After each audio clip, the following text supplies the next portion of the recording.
إن الحمد لله نحمده ونستعينه ونستغفره ونعوذ بالله من شرور أنفسنا ومن سيئات أعمالنا من يهده الله فلا مضل له ومن يضلل فلا هادي له وأشهد أن لا إله إلا الله وحده لا شريك له وأشهد أن محمدًا عبده ورسوله أما بعد فإن خير الحديث كتاب الله وخير الهدي هدي محمد صلى الله عليه وسلم وشر الأمور محدثاتها وكل محدثة بدعة وكل بدعة ضلالة وكل ضلالة في النار أما بعد فأعوذ بالله السميع العليم من الشيطان الرجيم رب اشرح لي صدري ويسر لي أمري واحلل عقدة من لساني يفقهوا قولي سبحانك لا علم لنا إلا ما علمتنا إنك أنت العليم الحكيم رب أعوذ بك من همزات الشياطين وأعوذ بك رب أن يحضرون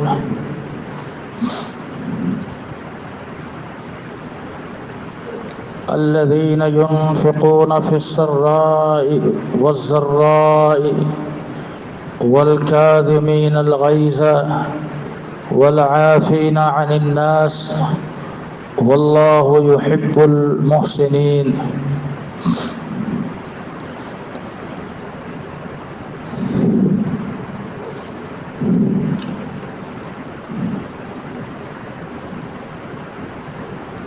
قرآن مجید فرقان حمید میں اللہ رب العزت نے متقین کی اہل ایمان کی صفات یہ ذکر کی ہے کہ الذین ينفقون فی السراء والضراء، وہ خوشحالی میں بھی اور تنگی میں بھی اپنی بساط کے مطابق اللہ کے راستے میں خرچ کرتے ہیں۔ والکاظمین الغیظ، اور ان کی یہ صفت ہے کہ وہ غصے کو پی جاتے ہیں۔ والعافین عن الناس، اور ان کی یہ صفت بھی ہے کہ وہ لوگوں سے درگزر کرتے ہیں، معاف کرتے ہیں۔ واللہ یحب المحسنین، اللہ تعالی نیکی کرنے والوں کو پسند کرتا ہے۔ یہ بات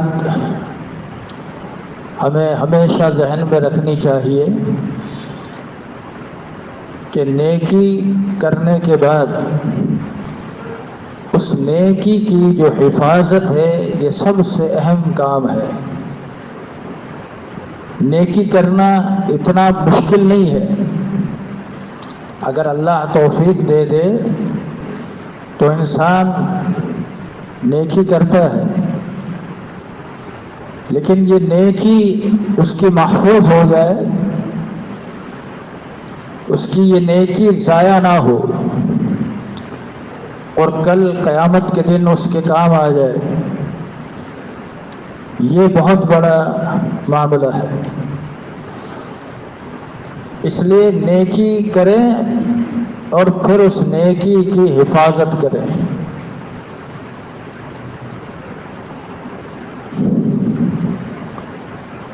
قرآن کا انداز اور اسلوب، کاش کہ ہم قرآن سے ایسا ربط اور ایسا تعلق رکھیں۔ قرآن نے جب انسان کو نیکی کی ترغیب دی ہے تب بھی یہ کہا یا ایھا الذین آمنوا اتقوا اللہ، اے ایمان والو اللہ سے ڈرو، تقوی اختیار کرو۔ اور دیکھو وَلْتَنْظُرْ نَفْسٌ مَا قَدَّمَتْ لِغَدٍ، تم میں سے ہر نفس اس بات پر غور کرے کہ اس نے کل کے لیے کیا آگے بھیجا ہے۔ اس کا معنی ہے کہ اگر آپ نے کل کے لیے کوئی تیاری نہیں کی تو آپ تیاری کریں، لیکن ساتھ ہی آگے یعنی آیت کا اگر ایک آیت کے ایک جز کا دوسرے جز کے ساتھ کتنا گہرا تعلق ہے کہ پہلے خبردار کیا اتقوا اللہ کہہ کر کہ عمل کرو، اور اس کے بعد پھر کہا جا رہا ہے واتقوا اللہ، اللہ سے ڈرو۔ مطلب یہ ہے کہ عمل کرنے کے بعد پھر اس عمل کی حفاظت، یہ اصل مقصد ہے۔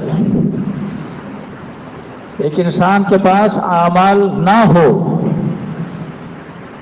ایک انسان کے پاس راستے میں پیسے نہیں تھے، کوئی ڈاکو لوٹنے کے لیے آیا تو اس کو کوئی پریشانی نہیں ہوئی، لیکن ایک انسان کے پاس بڑی محنت سے کمایا ہوا مال ہو اور کوئی لوٹنے کے لیے آ جائے، اب اس آدمی کو پہلے سے زیادہ محتاط ہونے کی ضرورت ہے۔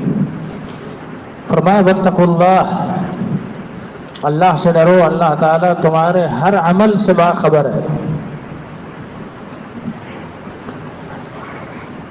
نیکی کر لینے کے بعد اس کی حفاظت، یہ ایک بہت اہم مسئلہ ہے، اور یہ حفاظت اس کو زندگی کے ہر مرحلے میں کرنی چاہیے۔ یہ نہیں کہ انسان یہ سمجھے کہ اگر زندگی کا بالکل آخری مرحلہ آ جائے تو وہ یہ سمجھے کہ میں نے تو اتنے اعمال کر لیے ہیں، اللہ نہ کرے پھر وہ شخص ریاکاری کے مرض میں مبتلا ہو جائے اور اپنی نیکیاں گنوا دے۔ نیکیوں کے ضائع ہونے کی بہت سی صورتیں ہیں، جو سورہ آل عمران کی میں نے آیت مبارکہ تلاوت کی ہے۔ اس میں جو یہ کہا گیا کہ جو متقین ہیں ان کے اوصاف میں یہ چیز ہے کہ وہ اللہ کے راستے میں خرچ بھی کرتے ہیں، والکاظمین الغیظ، اور وہ غصے کو پی جانے والے ہیں۔ اس بارے میں ایک حدیث اللہ کے رسول صلی اللہ علیہ وسلم سے پوچھا گیا، بلکہ آپ سے نصیحت طلب کی گئی۔ ایک صحابی نے آپ سے آ کر کہا کہ آپ مجھے نصیحت کیجیے، وَأَوْجِزْ، اور مختصر نصیحت کیجیے۔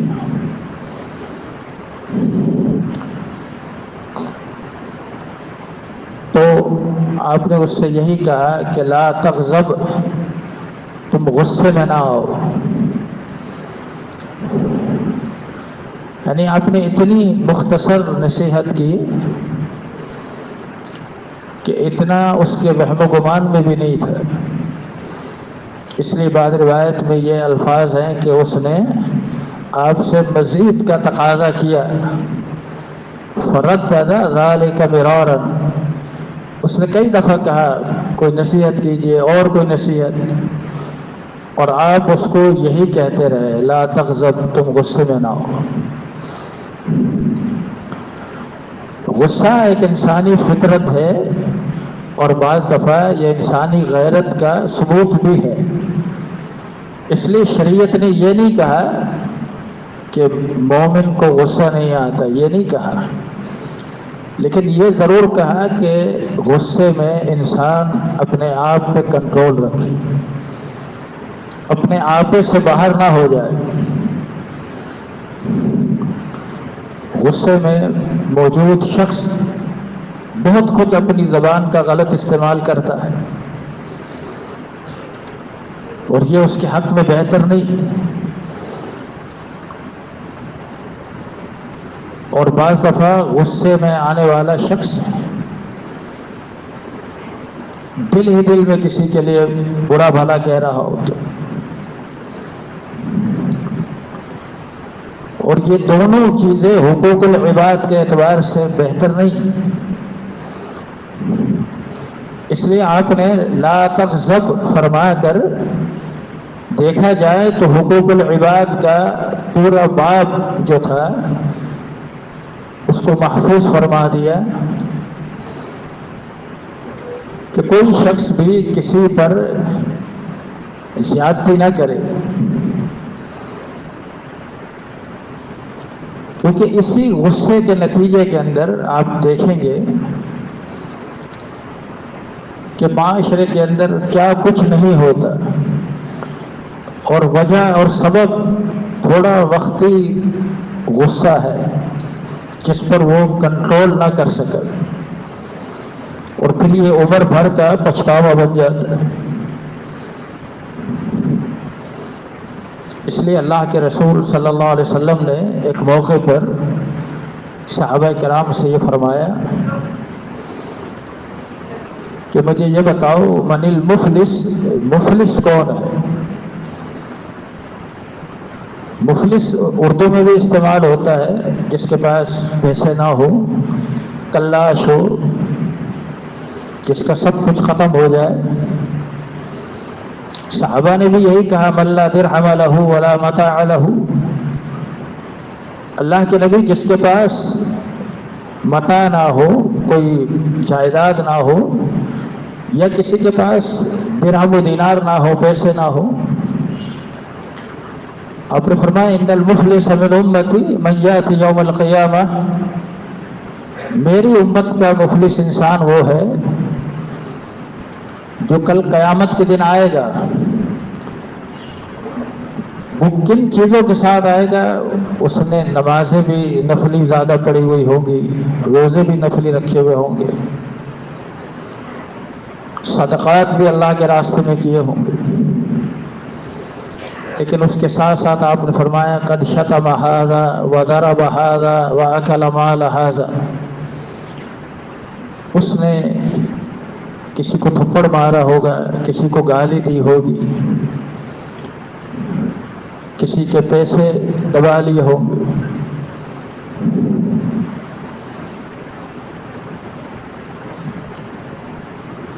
اب اللہ کی عدالت کے اندر وہ لوگ جن کے ساتھ حق تلفی ہوئی ہے وہ چاہیں گے کہ انہیں انصاف ملے؟ اللہ تعالی اس کے ساتھ کیا معاملہ فرمائے گا؟ اللہ تعالیٰ ان لوگوں سے کہے گا کہ اس کی جو نیکیاں ہیں وہ تمہیں دی جاتی، جو تمہارے ساتھ ناانصافی ہوئی اس کے بدلے میں وہ اس پر راضی ہو گئے۔ فرمایا کہ اس کی نیکیاں اسے دی گئی، حتیٰ کہ فرمایا کہ اس کی ساری نیکیاں ختم ہو گئی، لیکن ابھی تقاضا کرنے والے لوگ باقی تھے۔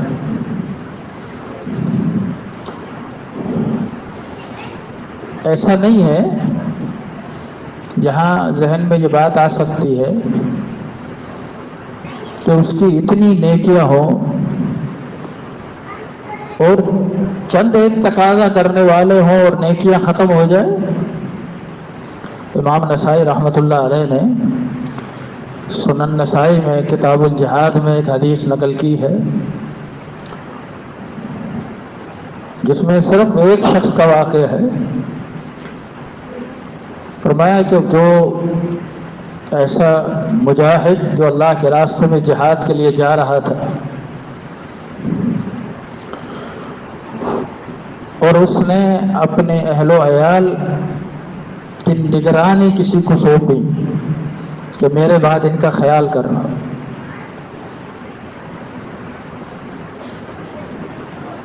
وہ چلا گیا، وہ اللہ کے راستے میں شہید ہو گیا۔ جس کو نگران اور امین بنایا تھا اس نے اس کے ساتھ اچھائی کا معاملہ کرنے کے بجائے برائی کی۔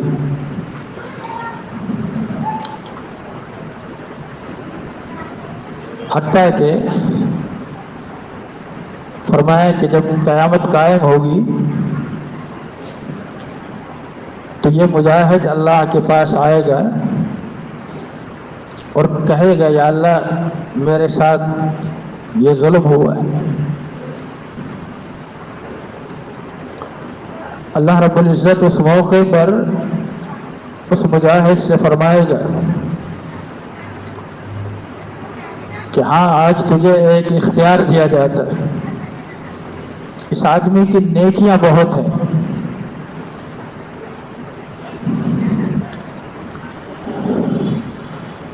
اس آدمی کی نیکیاں بہت ہیں، جہاں تجھے اختیار ہے تو اس کی نیکیوں میں سے جتنی چاہتا ہے لے لے. اللہ کے نبی صلی اللہ علیہ وسلم نے جب یہ بیان کیا تو آپ نے صحابہ سے پوچھا جب اگر کسی شخص کو یہ اختیار دیا جائے کہ تو اس کی نیکیاں لے لے، وہ اس کی کوئی ایک نیکی بھی چھوڑے گا؟ اگر کسی کو فری ہینڈ دے دیا جائے کہ جاؤ اپنے اس ظلم کے بدلے میں تمہیں جو چاہیے لے لو، تو وہ کوئی ایک نیکی بھی چھوڑے گا؟ یعنی بسا اوقات تو انسان ایک شخص کے ساتھ کیے ہوئے ظلم کے بدلے میں اپنی ساری نیکیاں گوا دے گا. اس لیے فرمایا جب اس کی نیکیاں ختم ہو جائیں گی اور ابھی تقاضا کرنے والے باقی ہیں تو پھر ان لوگوں سے کہا جائے گا کہ تم اپنے گناہ اس پر ڈال دو.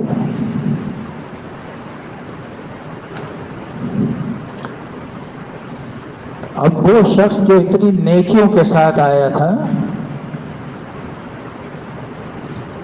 اب سارے گناہ اس پر ڈالے گئے.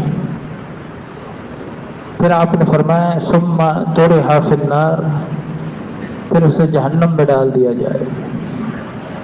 اللہم لا تجعلنا منہم. اللہ تعالیٰ ایسے برے انجام سے محفوظ رکھے. لیکن بتانا یہ ہے کہ دیکھیے ایک چھوٹا سا گناہ جس پر انسان کنٹرول نہیں کر سکا تو یہ قیامت کے دن کتنی بڑی ندامت کا اور کتنی بڑی رسوائی کا سبب ہے کہ اس کی ساری نیکیاں ختم ہو گئی.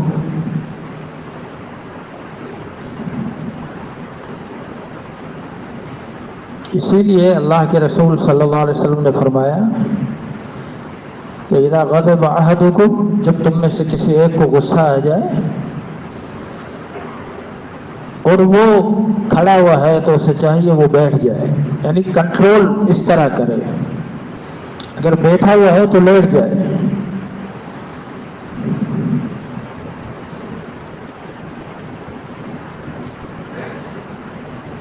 آپ دیکھیے گا جو شخص غصے کے اندر مبتلا ہو جائے، جس کو غصہ آ جائے،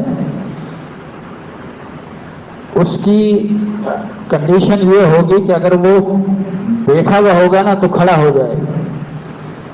اللہ کے رسول نے اس کا علاج ہی بالکل الٹ بتایا تاکہ غصے کے اندر وہ اپنی حدود سے آگے نہ بڑھے، کوئی ایسا کام نہ کر بیٹھے.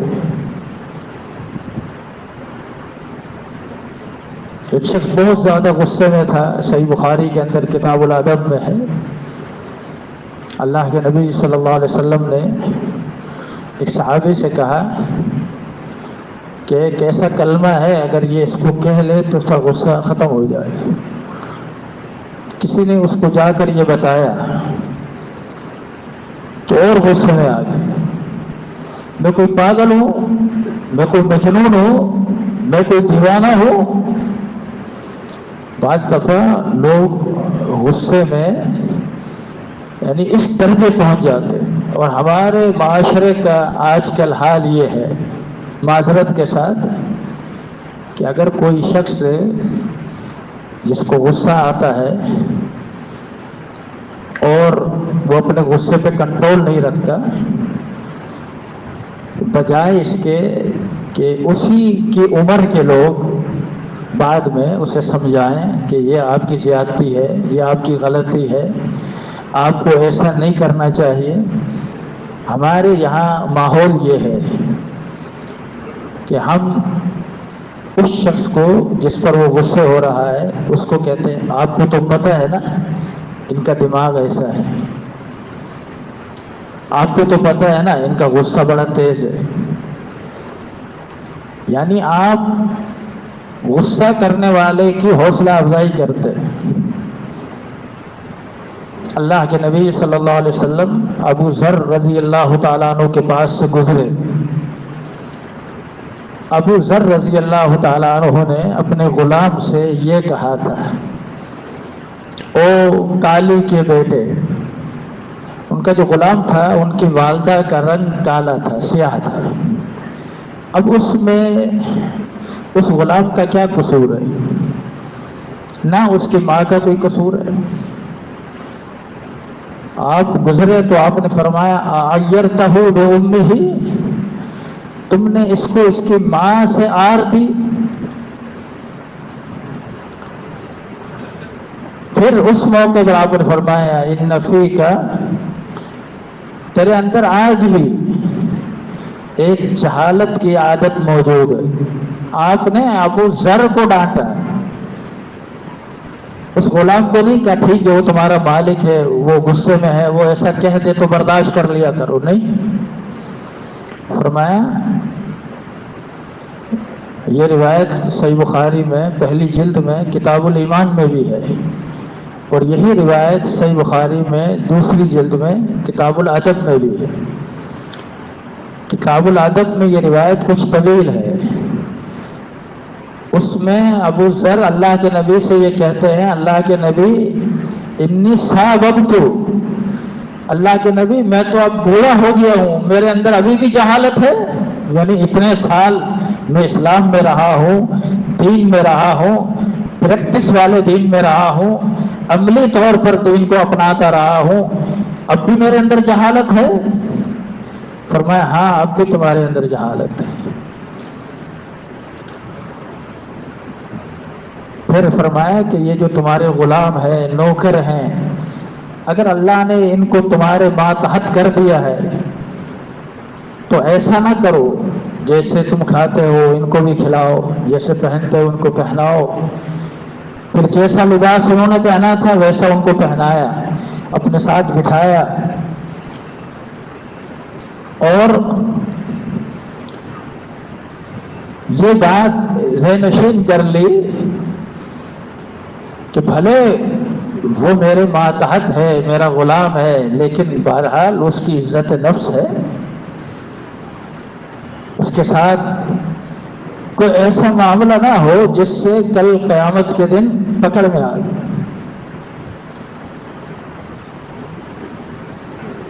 تو یہ اہل ایمان کے بارے میں یہ بتایا جا رہا ہے کہ وہ غصے پر کنٹرول کرنے والے ہیں، والعافین عن الناس، اور لوگوں کو درگزر کرنے والے، معاف کرنے والے. واللہ یحب المحسنین، اللہ تعالیٰ محسنین کو پسند کرتا ہے، ان سے محبت کرتا ہے. عرض میں یہ کر رہا تھا کہ نیکی کرنا، عمل کرنا اتنا دشوار نہیں جتنا عمل کی حفاظت مسئلہ ہے. کوشش یہ کریں کہ ہم جو عمل کرتے ہیں ہمارا وہ عمل عند اللہ محفوظ ہو جائے. کل قیامت کے دن وہ عمل اللہ کی بارگاہ میں میزان حسنات میں نظر آئے، جبکہ اس دن عمل کی کیفیت یہ ہے کہ فمن یعمل مثقال ذرۃ خیرا یرہ ومن یعمل مثقال ذرۃ شرا یرہ. جس نے ذرہ برابر بھی، جس کا ہمارے پاس ایسا کوئی پیمانہ، ایسا کوئی ابھی ایسی کوئی چیز ایجاد نہیں ہوئی جو ذرے کا وزن کر سکے، لیکن فرمایا اس دن ذرہ برابر نیکی بھی سامنے آ جائے گی اور ذرہ برابر برائی بھی سامنے آ جائے گی۔ اس دن کے تعلق سے انسان دنیا کے اندر اس بات کی فکر کرے، تیاری کرے، اعمال کرے، اپنے عمل کے اندر اخلاص پیدا کرے، اپنے عمل کے اندر خشوع اور خضوع پیدا کرے، لیکن اپنے عمل کی حفاظت کرنا سیکھے۔ اگر عمل محفوظ ہو گیا تو عند اللہ اس کی بڑی قدر و قیمت ہے، اور اگر عمل اس طرح کسی چیز کی نظر ہو گیا تو پھر معاملہ بہت مشکل ہے۔ اللہ رب العزت عمل کی توفیق عطا فرمائے۔ اقول قولی ھذا واستغفر اللہ لی ولکم ولسائر